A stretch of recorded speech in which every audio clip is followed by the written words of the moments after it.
Hello.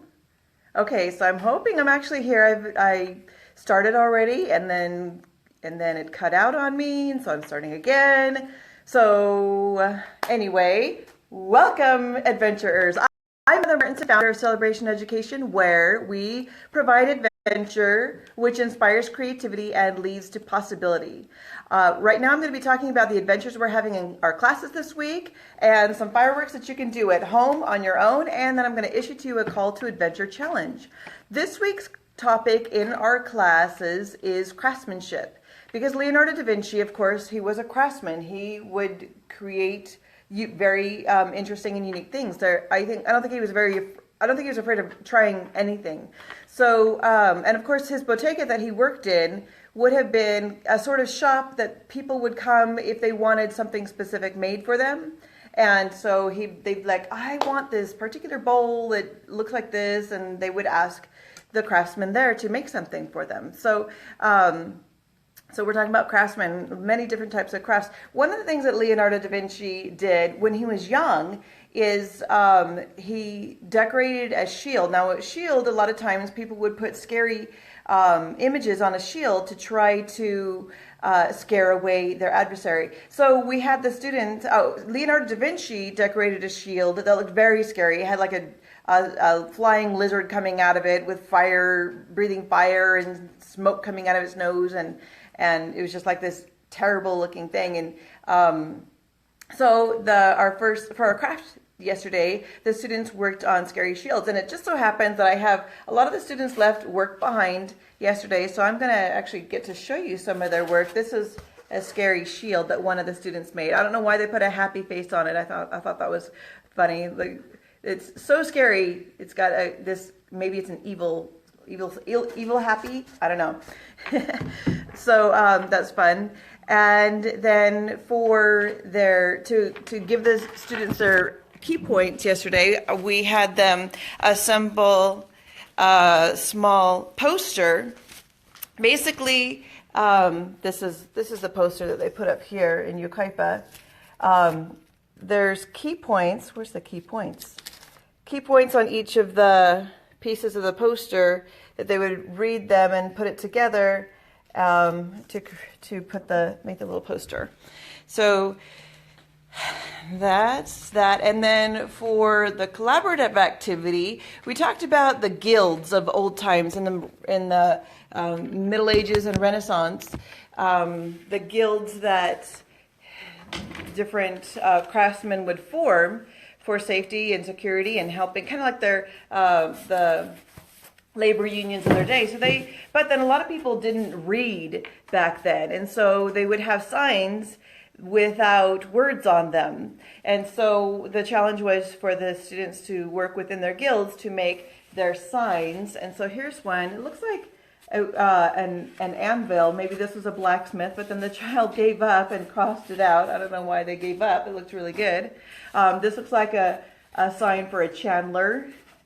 And this, of course, is probably a cobbler.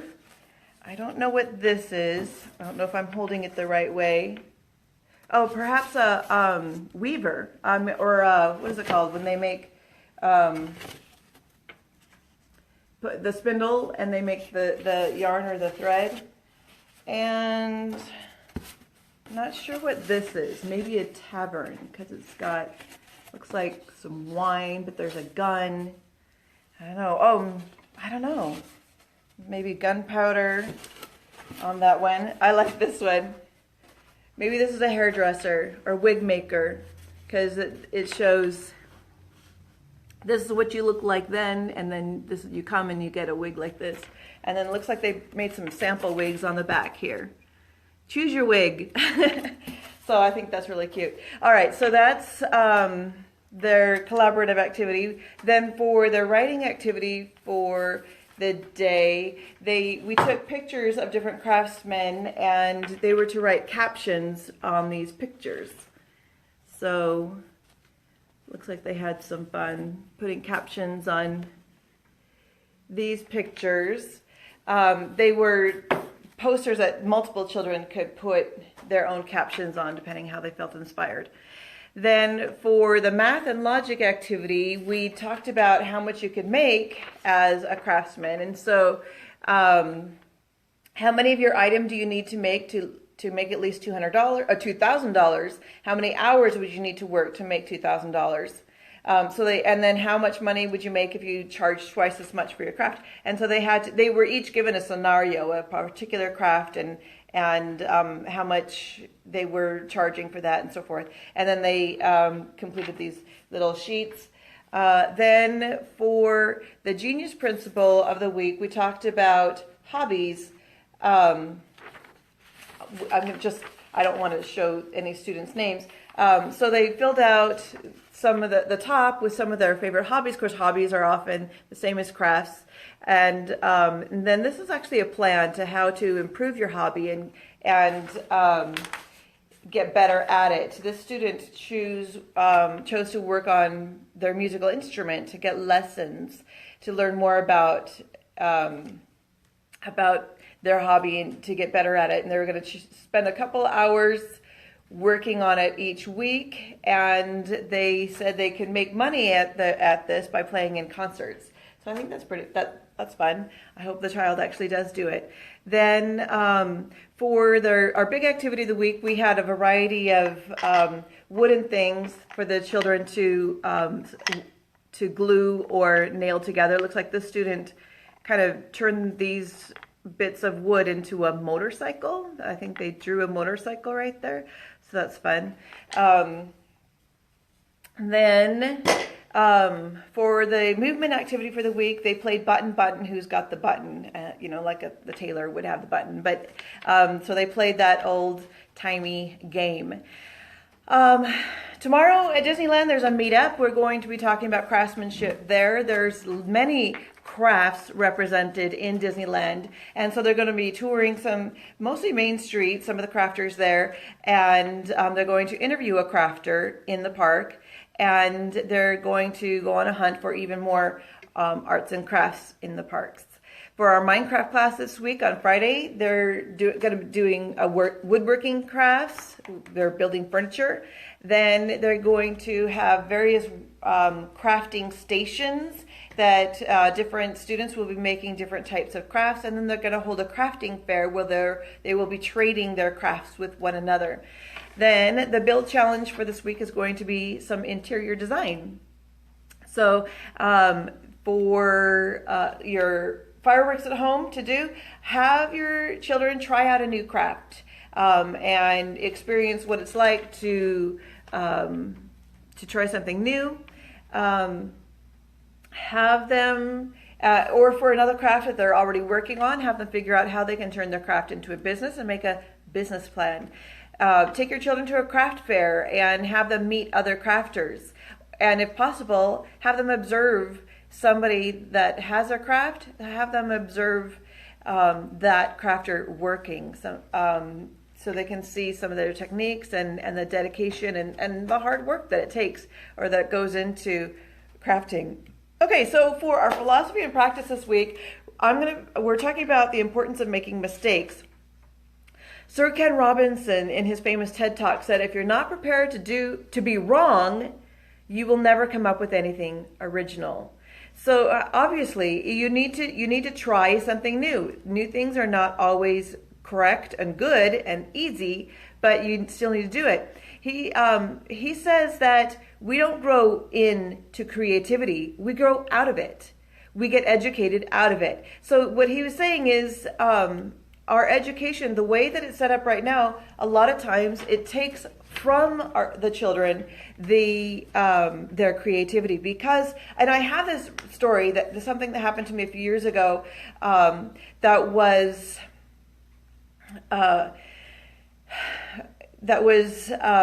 sorry, I'm being distracted by viewers.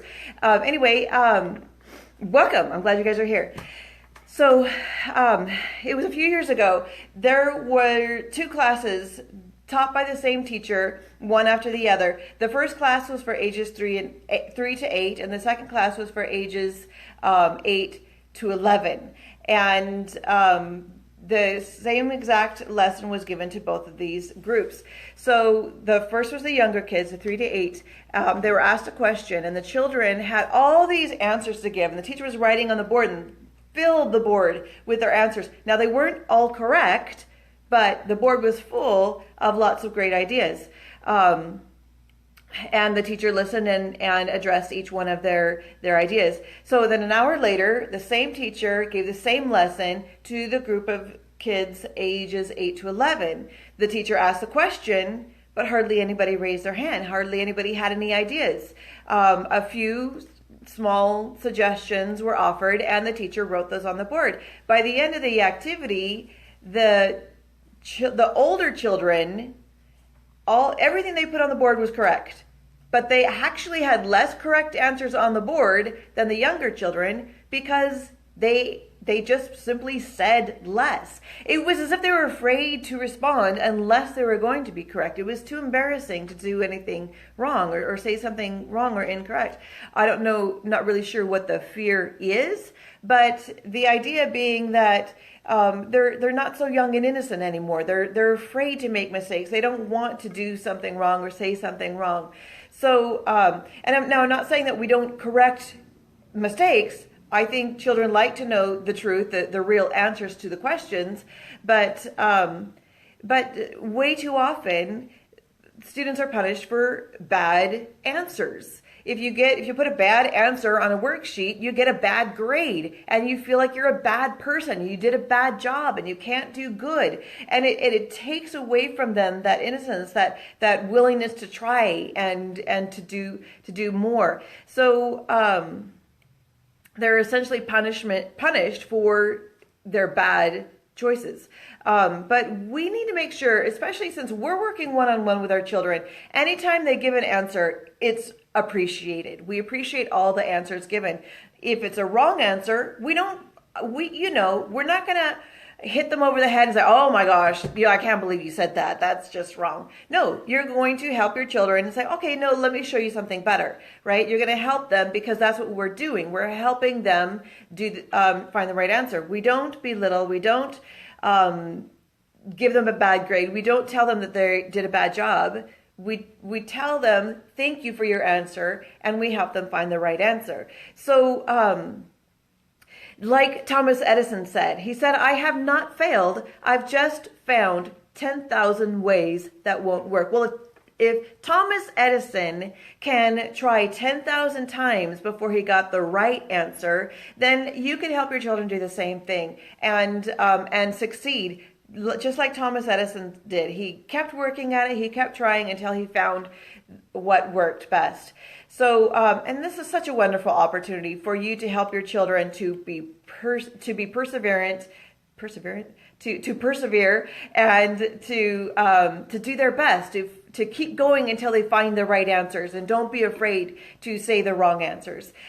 Like Miss Frizzle in Magic School Bus, she said, and this is our Call to Adventure challenge for this week. The challenge is take chances, make mistakes, get messy. All right. So, and let us know how that goes and what experiences you have through allowing your children to make mistakes.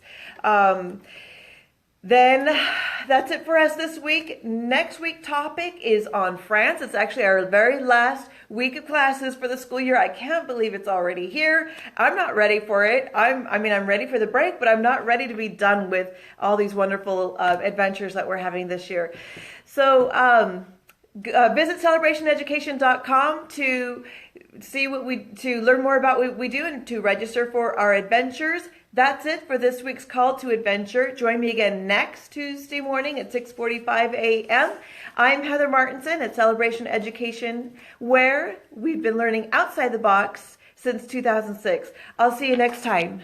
Bye.